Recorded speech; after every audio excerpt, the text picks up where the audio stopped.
Hi guys, welcome back to Mutual Friends Podcast. How are you? How are you today? How are you doing? Did you have a good weekend if you're listening to this on Monday? If you're not, I hope you're having a good week.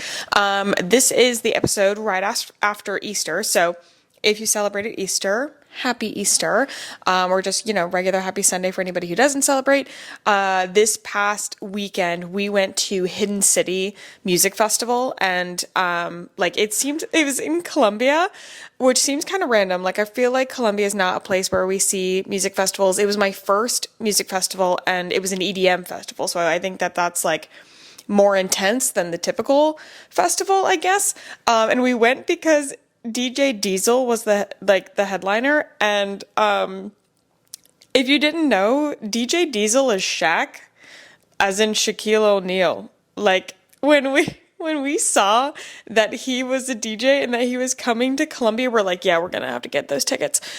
So we got him. It was actually super fun. I had the most fun picking my outfit and like planning it and like getting ready and then wearing the outfit at the festival. The music was super fun. Shaq's music is supremely atrocious. Like, if you listen to DJ Diesel on Spotify, it is god awful, like really, really bad. And this is somebody who actually, I do enjoy EDM.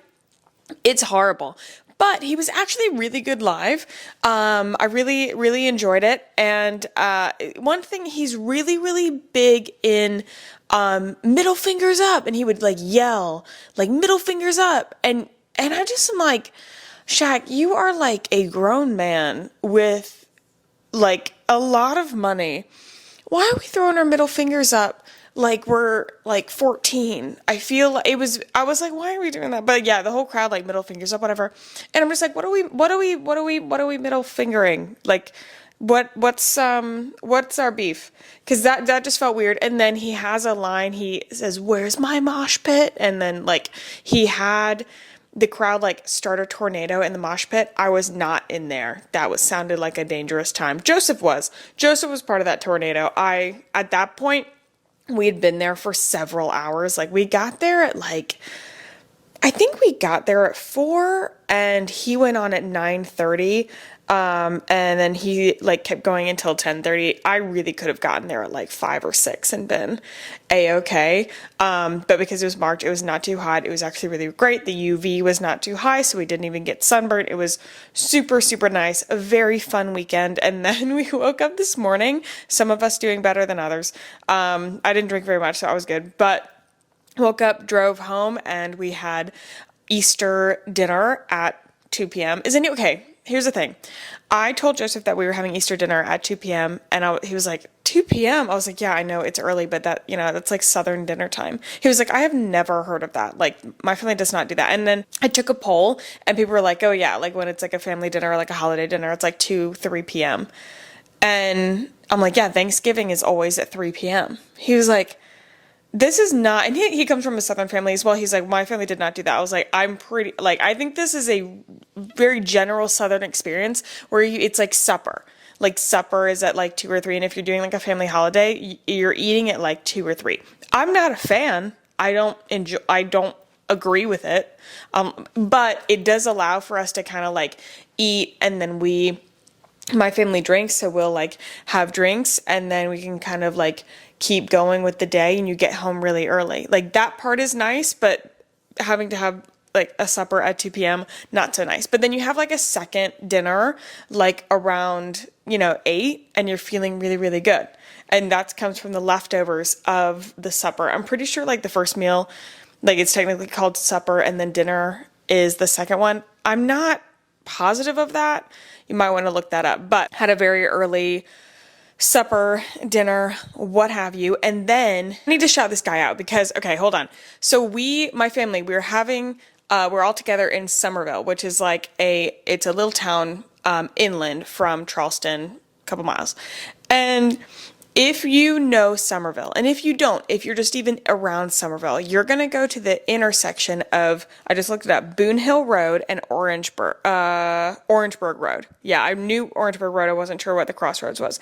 So Boone Hill Road and Orangeburg Road. And if you're coming from Dorchester Road and you're going up, like, on your left is going to be this like empty parking lot. And there is this shack thing that's on like a trailer hitch. And it's this guy set up selling boiled peanuts, or like that's what the sign is. And I was driving my little brother and his girlfriend home, passing that, and he was like, my little brother was like, pull in here. I was like, what? He's like, just trust me, pull in. I know this guy, he's really great. I was like, okay. So I pull up, and this guy's name is Chucky. Chucky has phenomenal boiled peanuts. Jonathan told me that he grows the peanuts by himself and boils them over like a long period of time. They are delicious boiled peanuts. And if you are not a Southern person and you don't know what a boiled peanut is, it is exactly what it sounds like. It is a peanut that is boiled. However, it's not going to taste like what you think. The water has like a bunch of salt in it. You can also get Cajun if you want something more flavored. I usually just go for the regular unless I'm feeling a little crazy. If you've never had a boiled peanut before, a couple rules. You do not get them from a can. You do not get them from a gas station. You get them from somebody on the side of the road or at your local farmer's market, because the man on the side of the road goes to the farmer's market on Saturdays.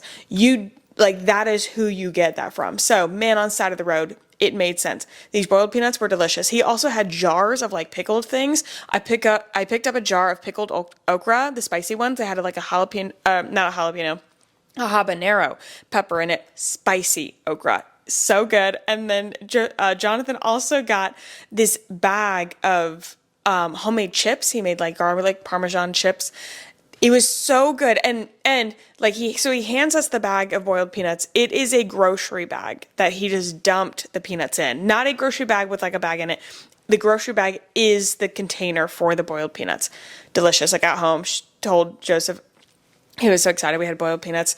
So we've been snacking on those. So good. I have to shout that guy out because I will be going back again, intersection of Orangeburg Road and Orangeburg Road and Boone Hill Road. Like, it was so good. So that was our Sunday. Had a wonderful time.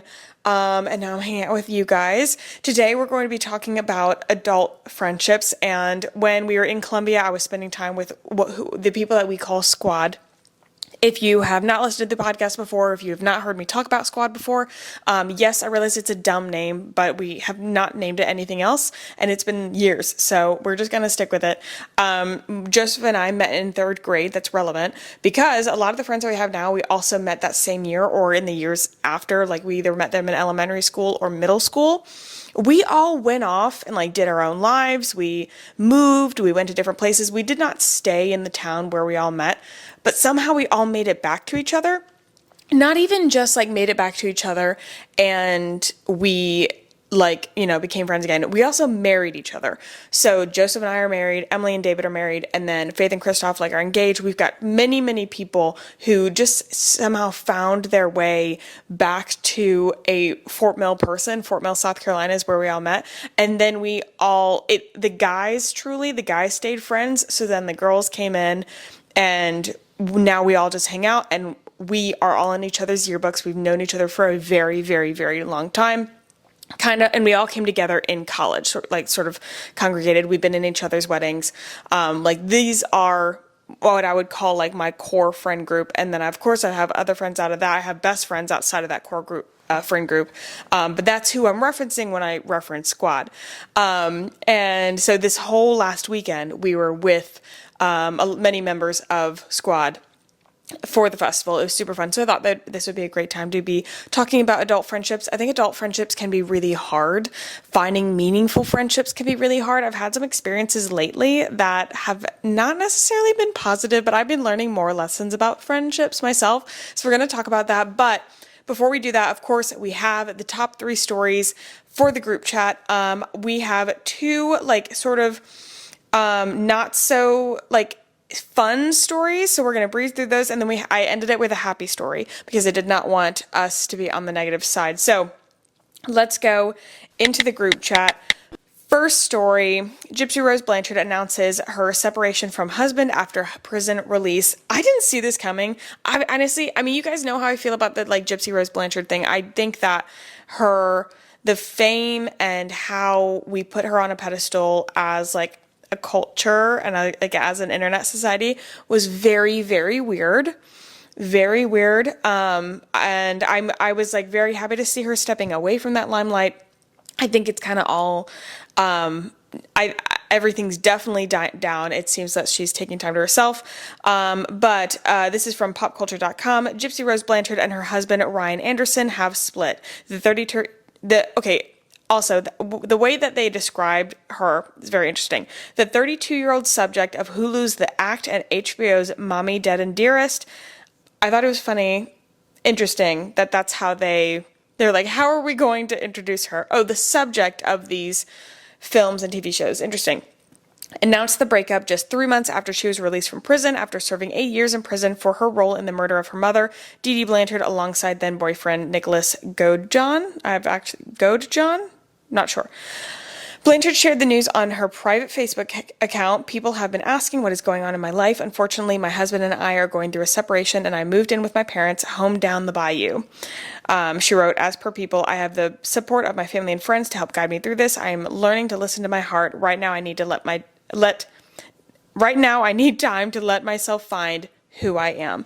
I'm glad she's taking time to find who she is because, I'm not even going to go into like how odd of an experience it has to be. Like, you are in prison and, and you were going into prison as somebody who's very, like, greatly stunted in your, like, experience as an adult. You're learning how to be an adult in prison, and then you get out of prison and all of a sudden you have all this fame, like all this pressure. I'm hoping that like this is kind of sort of the last we hear from her for a while, to be honest. I don't think we need any more. I don't think that we need to be like pulling her out of her private life anymore.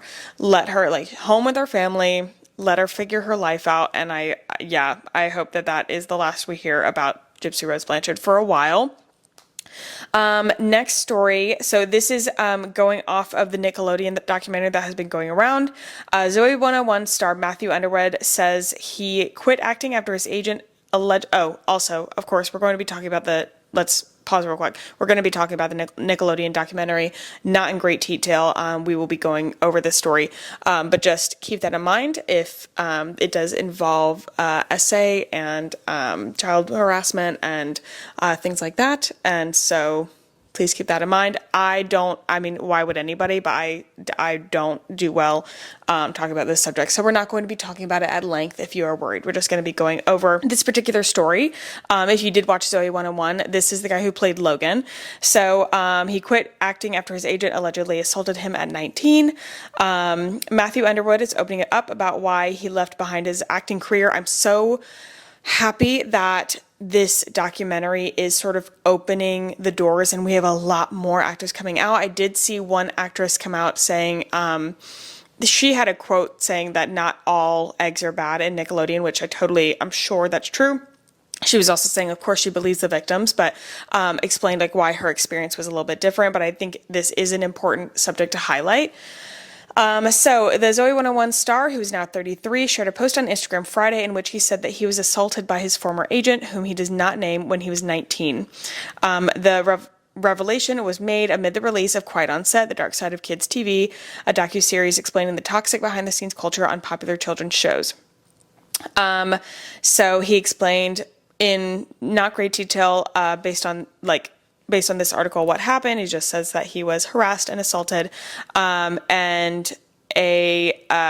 my agent at the time, who had spent a decent amount of time building trust with me as a friend and a mentor, which it seems that is a very common storyline. Of course, like people who are able to gain trust, like these are kids. Like he's 19, he's just trying to make his way around Hollywood, around a world that's very scary, and that I think there's a lot of nuances. And of course, everybody wants to build a career and come out on top. And that he says that this experience provoked my move away from LA and ending my pursuit of acting.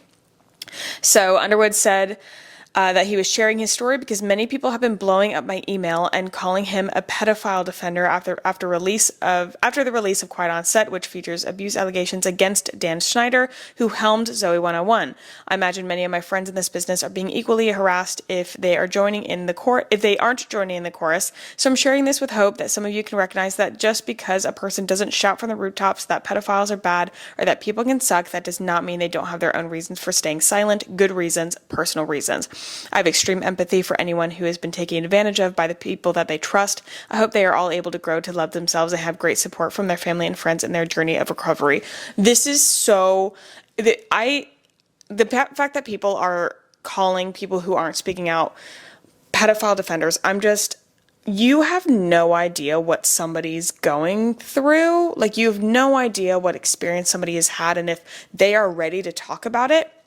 And just because somebody talks about their own experience, that does not mean that everybody's going to have the courage to do that. That does not mean that their experience is relevant to everybody's experience. Like, I'm very happy that this is bringing to light something that we've known has been going on, not that we've known has been going on in this depth, but I think it is an issue that has been talked about and that it is now being talked about even more. I'm hoping a lot more regulation coming from this. I know Allison Stoner has done a lot of work in this area.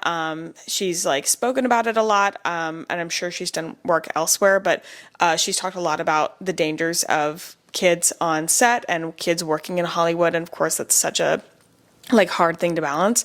So I'm happy for that. I wish that people would not turn it into something where they are then attacking other people because they are not speaking out. That's just so dumb. So two heavy hitting stories. I know, we're gonna move past those. I wanted to give those their time, their light, and then, end with a positive note as well. So, very exciting news. The last story, Ashley Tisdale is pregnant, expecting baby number 2 with husband Christopher French. We can't wait to meet you, is quoted in their Instagram post. The actress, 38, and husband Christopher French are expecting their second baby together, sharing the exciting news on Instagram on Tuesday. What's even more exciting is that Vanessa Hudgens is also pregnant. So the two High School Musical queens are pregnant together. I love that for those who grew up on High School Musical. I love it so, so very much. And also something that I didn't see, I don't know how I didn't see more hype about this. Lea Michele is also pregnant right now. So that era of girlies seem to be thriving right now. So very exciting for that. So those were the 3 stories, ending on a little bit of more positive notes since the other ones were a bit more heavy news. But let's get into the topic today. We're talking about adult friendships. Based on audience metrics, our audience ranges around, our community ranges around right in the 20s. So we have people in 2020, 21, 22. We've got a lot in the mid 20s and then some in the upper 20s as well. And of course we have people outside of that. But just from a frame of reference, that is usually where I see the listeners sitting on the age spectrum. But I think friendships are hard in any stage of adulthood. And this is something that I've actually been learning more and more lately. I've been making a lot more friends last year and then going into this year, which has been awesome. But what's been interesting is that it's always great. We'll talk about how to make friends. I think it's hard to find people to hang out with and continue these friendships, but it's also hard to sometimes gauge people. I'm learning that not everybody wants to be your friend. Not everybody is a good friend to hang out with, even as an adult. You would think that pettiness and attitude and things like that, you would think that would go away in high school. It doesn't. It's rarer. It's less common, but it's definitely not gone. And I'm learning more about, unfortunately, judging people. I don't want to judge people. That's one characteristic that I really like about myself. But I am finding that, of course, not everybody's awesome and not everybody is somebody that you want in your life. And so I think that's one thing that's hard about friendships. It's not just how do you make a friend, but then how do you gauge that person and see if that's somebody you want to continue being in your life. And then of course, how do you make a friend? Especially if you're just like going to work, or if you work remote. Oh my God, if you work remote, if you're in a city that you're not used to and you don't have friends yet, so you're constantly at home, like you need to go out and make friends. And it's definitely something you actively have to do. I think that there's ways to make it easier and a lot more natural. But it's definitely not easy, and it's something that you have to practice and unfortunately go out and actively do. Some of the best friends that I have made outside of like, and preface, I'm going to be talking about squad and the importance of like that type of core community, but I'm also like this core community in like people that I've known for a very, very long time, but not everybody has friends like that. And I've made friends outside of people that I knew in like elementary school and middle school. And that's who I also want to really focus on, because I've made some amazing friends in the last like year and a half, maybe, that I have actually, I would say, no, last 2 years that are so near and dear and close to me. And they came, I'll go through and like talk about how I met some of them, to give you examples of like how to find new friends. But adult friendships, it's something that feels unaccompanied. It also feels like something that is meant to come naturally, and it doesn't always do that. Like it feels like it should be easy, but it's not always is. So let me go through and like, let's talk about how I have found the new friends that I have. And I'm just going to kind of go through. So one of my friends, she's been on the podcast, Sarah. Sarah's an example of one where I actively went out and I was trying to find a friend, because I really didn't have anybody in Charleston after I moved back besides my family and then Joseph, my now husband. At that time we were engaged when I met Sarah, but I needed other people. I needed other people to hang out with. I needed another girlfriend. And so I posted in a Facebook group, and I don't always recommend, like, Facebook groups are awesome for learning about events and things, but just like straight, throwing out a fish net, not great. But what I did is I like put out a thing, and I was like, hey, my name is Sarah. At this time I was freelance social media. I didn't start my like marketing job yet. So it was like, I do freelance social media. I really, really like social. I didn't even have TikTok yet. Or like wasn't posting. I like social media. I like the beach. I like I like reading. Here are all the things that I like. I'm looking for somebody who maybe also works in the social media or marketing space, so that I can have somebody to bond over that. I'd love it if they worked from home or had a more flexible schedule like I do, so that we could do work dates together and things like that. Like I literally said, like, this is what I'm looking for in a friend. And Sarah was one of the ones that commented. And we went to coffee, and we like immediately hit it off. Of course, immediately hit it off, I say in hindsight. Like, I know I had like a great time, but of course at that point, like, I didn't know who this person would be to me. I think what really makes those type of meetings successful is very quick action after. Because a lot of people can go on like best friends dates or like, Bumble BFF, and like go have drinks, have fun, and then it kind of like fizzles out and those don't turn into anything. It has to be quite like quick action after. So we went to coffee. Within like a few days, we then I was going to Trader Joe's, and Trader Joe's is a hike from my house. I was like, hey, do you want to go to Trader Joe's with me? And she was like, okay. She was also a hike from my house. So I had to it literally took me an hour to get to Trader Joe's from picking her up and all these things. And then we like had a very casual hangout. We went Trader Joe's grocery shopping together. I like dropped her off, and it was great. And then from there, it really felt like the friendship kicked off. There was like the introductory date, and then we went on like a fun thing. And from there, it was easy to like keep up conversation. I also, in friendships, I think successful friendships really come, at least for me, in one friend who is really, really good at texting, very active, like lots of texting. They will text even if you don't answer. And then there's the person who doesn't answer, or answers sporadically, or like will answer after a couple hours, just kind of answer all of them, and is like a shitty texter. I'm the shitty texter. I do really well when I have a friend who is not a shitty texter, but who is a forgiving person, who knows that like Sarah will message me. She won't need an answer, but she will just text in like as the thoughts come in, and then I'll respond as needed. I'll respond when I'm ready. That's great. I think that actually does really, really well for friendships because it's like everybody has their mode of like communication, and nobody feels left out, but it definitely like requires it helps that Sarah does not mind when I do not answer. If she needs me to answer, she knows to like text me like, hey, I need you to answer this like right now. But that's how I met Sarah, like literally a Facebook group. And then like my other friend, Rachel, I met her through a coworker who was living here. We went to the beach, hit it off, and then we just kind of continued to go to the beach.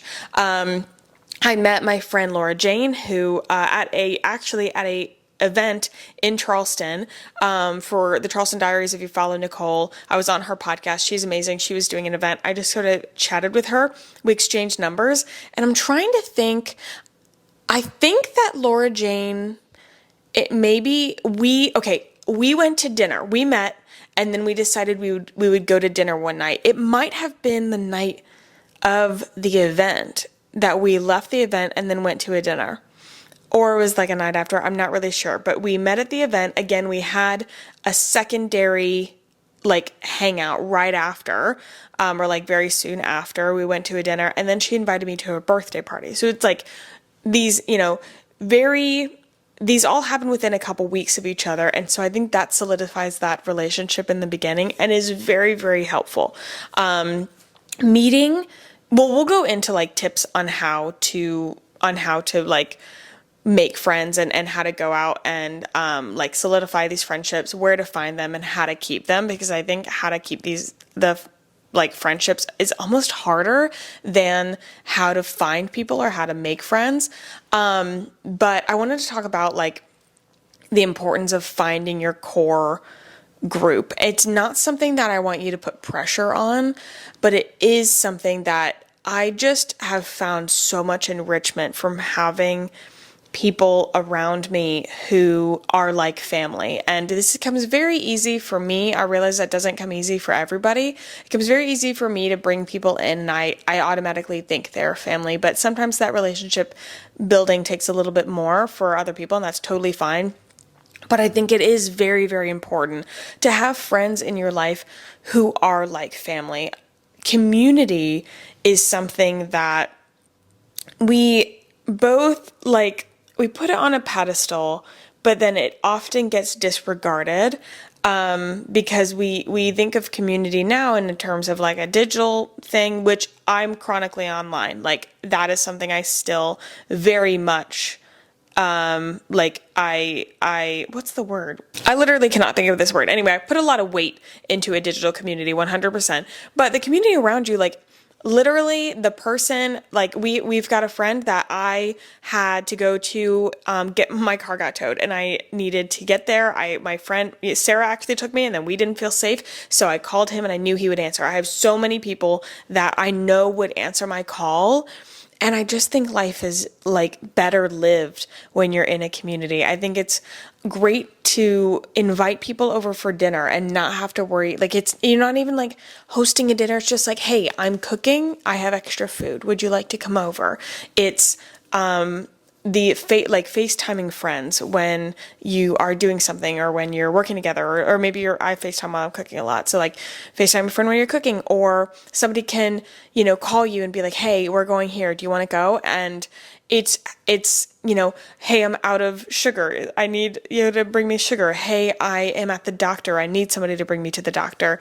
I have a dance recital, I have a sports game, I have this going on, and the people that would really show up to support you and be there and cheerleaders are so important. And I've been very, very lucky in my adult life to have a lot of cheerleaders around me, but I also think that comes from being a cheerleader, and everybody's a cheerleader in their own way. There's a lot of ways that I'm not a good friend. Again, I'm a shitty texter, awful. There are times when my life gets so busy that it's just not, I'm a horrible communicator, and I definitely, like, my brain sort of checks off or turns off. The beauty of the friendships that I have are a lot of times I have people who can detect that, so they can offer a helping hand, and I take it as well. I think part of being a good friend is not only being able to lend a hand. I would hope that you listening would, I'm not even going to hope. I know you would help, but you also have to be able to take the help, because that in itself is an act of service. Because think about it when a friend calls on you for help and how good you feel that they were able to rely on you, or something like that. Like, being able to say, hey, I need help doing this, I think it means something. It means something when you trust somebody enough to ask for help, and like you put, and like, again, what is that word? I'm trying to, anyway, you put weight in them being the person to help you. I think that also makes a good friend. But again, there's plenty of times when I'm not always a good friend, but I think that building a community does mean, for the most part, like, you are an active member in that. Ways that I have really challenged myself to be a better friend and to build these communities is, let's see, and these are all going to be things that I think that I'm not very good at, I'm trying to get better at. Birthdays are one thing, like, honestly, actually, any holiday. So like today, I texted a couple friends Happy Easter, because I love them, and this is a holiday that I celebrate, and so I wanted them to know that I was thinking about them. And like, even that is like small, it's, texting, I'm not even gonna like reference texting. Everybody's a different kind of texter. Like, so that's something in and of itself. But supporting them in things that they're doing, letting them know that you're proud of them, if they get a promotion, if they post something on social media, if you like hear talks around the friend group that something happened, text them and say, hey, like, I heard this happen, that's great. Like, just communicating is so important. And I am not, one thing I'm not shy about is my feelings. So I went to dinner with my friend Sarah the other day, and I was sitting there, and I felt very, very thankful, like, for that time I got to spend with her. I felt like it had been a really long day, and like, I knew I was enjoying my time, and I looked at her, I said, I'm super thankful for your friendship. And that means something. Just like, even verbalizing what's on your mind, I think, is so, so important. And also recognizing where people like aren't going to step it up. I'm not going to be able to babysit a friend. And if you're somebody who really needs that type of communication style, a lot of reassurance, definitely be vocal with that. Because I'm one of those that, and I have had friends do this. In fact, if you are somebody on both sides, if you're somebody who really requires a lot of communication, you value a lot of communication in a friendship, and then especially if you're trying to be friends with somebody like me who, we'll text, we'll talk, but maybe not to the extent that you need, communicate that. Just be like, hey, like, let's set up a, weekly, like, 10-minute chat or something. Like, I know that people have like weekly FaceTimes or something like that. Set these things up so that each person feels served. But definitely, if you're one of those people, like, communicate that. I've had friends who've come to me and been like, hey, like, I really need this from you. Like, I need this support, or like, hey, you didn't do this, and it's something that I kind of expected you to do as my friend. And so, I want to let you know that, and I want you to step up here. And that, I think, is so important. Actually, something that I really, really value in my friends, and I think is the foundation of a really good relationship. And I think you will find this in certain personalities. So I only bring people into my life who I know I can do this with. You have to be willing to have the tough conversations. Like, you have to be willing to bring up a problem when it's a problem. Most of my friends, I have had to, either they've come to me or I've come to them being like, hey, you hurt my feelings here. Like, or hey, like, I didn't appreciate that. I felt that was disrespectful, whatever. There's sometimes, like, you have to. I'm gonna actually listen to this podcast. She's an amazing supporter. I'm not going to call her out. I had a friend who called me, and she said, you did, or rather it was something that I didn't do. And she said, hey, I want you to know that this really hurt my feelings, and I was trying to get over it. And, but I realized I wasn't, and I did not want to resent you, and I realized I was starting to resent you, so I want to talk about it because I don't want that to be an inhibitor in our relationship. And like, I did not realize that. Like, obviously, I would never intend to hurt her, but I did something that was shitty, or rather, I didn't do something, or like, anyway, I did something that was shitty, and that I, when I heard her said, I was like, oh my gosh, yes, that was a bad friend move, and I don't want to be a bad friend. Thank you for coming to me. Here's why that happened. Here's why my intentions were not to hurt you ever. And of course, like reaffirm to her like how much I love her, and that relationship thrives because we can do that. And all of my relationships are ones where I know I can go to them and say like, hey, this really hurt my feelings. Like, I didn't like this. And if there's a friend that you can't do that with, I think that there's a problem. I think that then there's maybe a level of like friendship, or not a level of friendship, but there's a level of a communication that you guys haven't really reached. And that might be a friend that you don't really reach that communication level with. There are things that, like, there are acquaintances, there are people who like come in and out of your lives. I think that adulthood is also like, that happens a lot. But if you're speaking in reference to really finding these close, deep, meaningful friendships, you're going to need to get down to that level. And I also had a friend who, we've been friends for a very long time, and I had not had that really deep level of connection. And again, we have been friends for years, and we had never really had a deep talk like that. And something came up. It caused resentment between, I think both of us were feeling a certain type of way, and both of us, for whatever reason, felt that we couldn't talk to the other. Of course, it finally got to a head. We sat down and we had a talk, and I'm telling you, your friendship strengthens so much by doing that. I don't even know how I got on this tangent. I really, really don't. But if that is something that's very, very key in these like adult relationships, when you are trying to get, I think acquaintances are very easy to make. I don't think that's the pain point here, or that's really what any of us struggle with. Acquaintances are easy to make. Friends that you can call at 2, 3, 4 a.m., friends that you would like tell them about an exciting thing that happened to you. The cheerleader friends, those are harder to find. And if you're trying to connect with somebody, or you have a friend like that, but you don't feel that you have the communication where you can bring up if something's wrong, I do think that that's a point that you should work on. And also being a friend who your friends know that they can come to you if their feelings are hurt, or if there's something rocky in that relationship. It's literally like any other relationship. You have to communicate. Like, you have to have an open communication channel, and it's not always going to be comfy. Like, just because you're openly communicating does not mean that it's a comfortable conversation. In fact, often it doesn't feel comfy, and it doesn't feel good. But just like pushing through that for the sake, and usually I like start these conversations where I'm like, hey, this is not going to be fun. This is not going to be exciting.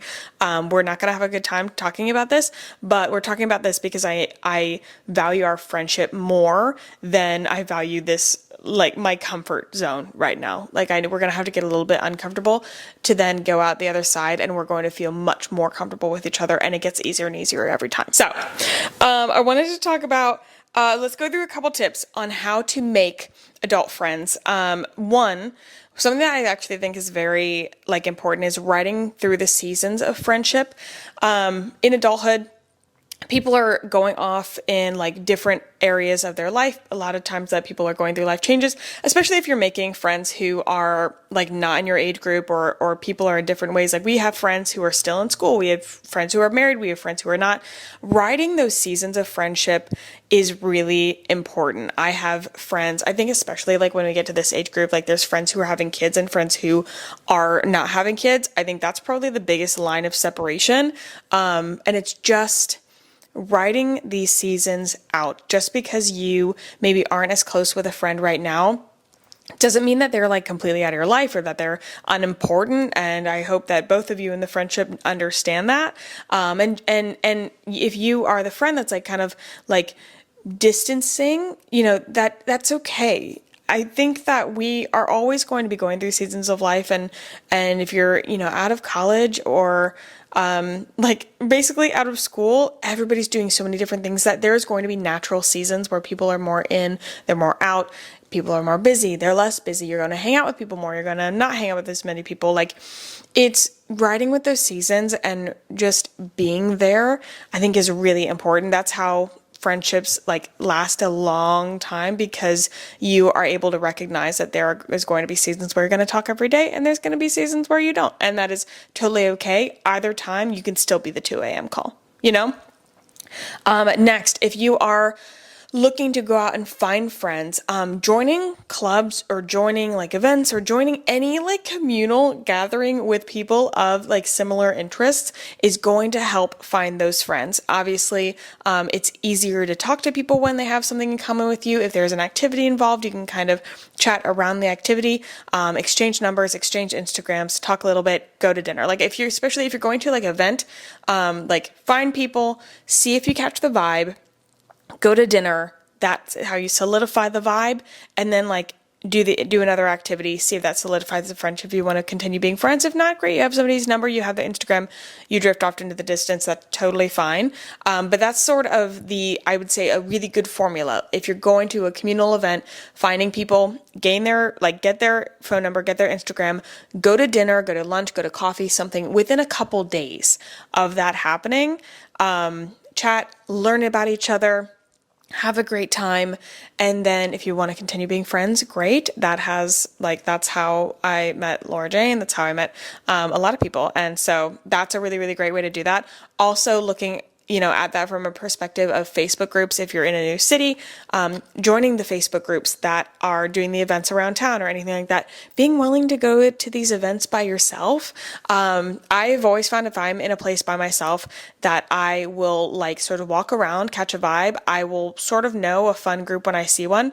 I'll go up and I'm like, hey, like I'm here by myself. Would you guys mind if I stick around like with you? Like, what are your names? Like, like people are very welcoming of you if you are. I've never had somebody deny me. I've always been like, yeah, like absolutely.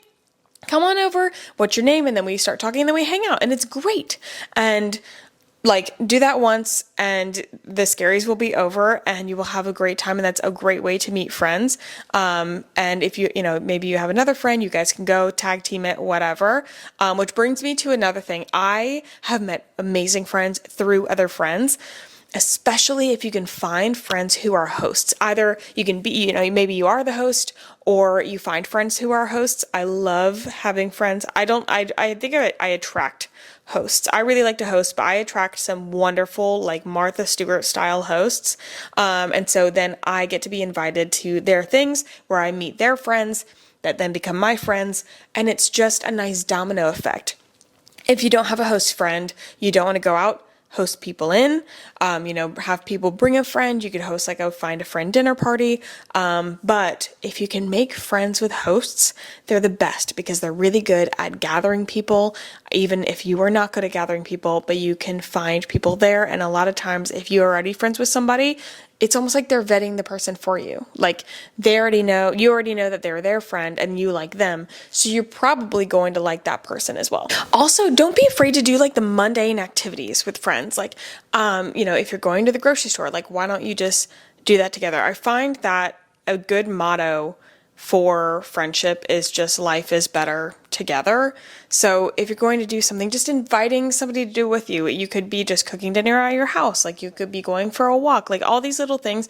I think that sometimes more meaningful conversations and like deepening of friendships can happen over like more mundane activities because you're just choosing to do life together.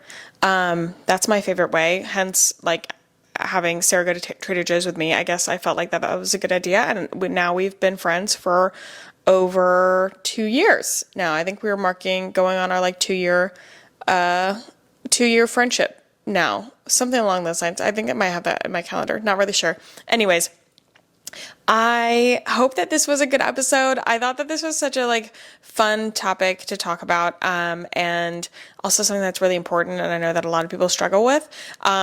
This could be really, really fun. If you are looking for a friend, if you're watching this on YouTube, great. If not, head to the YouTube and comment, be like, hey, like, maybe like first name, where you are around, and like 3 things that you're interested in, like what area you live in rather, and 3 things that you're interested in. And then maybe, like hopefully people can find friends through that. And if somebody's in your area and they like some of the same things that you do, you guys can meet up. That could be very, very fun. I also think it'd be very fun to host an event here. But here's my thing is like people, like there are so many people who host really great events. Like I'm going to shout out Nicole again, like Charleston Diaries. She hosts amazing events. Like why would I, she's going to do a great event anyway. So I'm like, why do I need another one? Which is why I'm thinking, I don't know. When I think about hosting an event, I'm like, why? And of course, in the back of my head, I think, would anybody actually come? I always have that fear. But if you would want to do an event in Charleston where we could all hang out, and again, I'm a very casual person, so keeping it very casual, just meeting other people, making friends, let me know if you'd be interested in that. But I hope you guys have a fantastic week wherever you are, and I'll see you guys next time. Bye!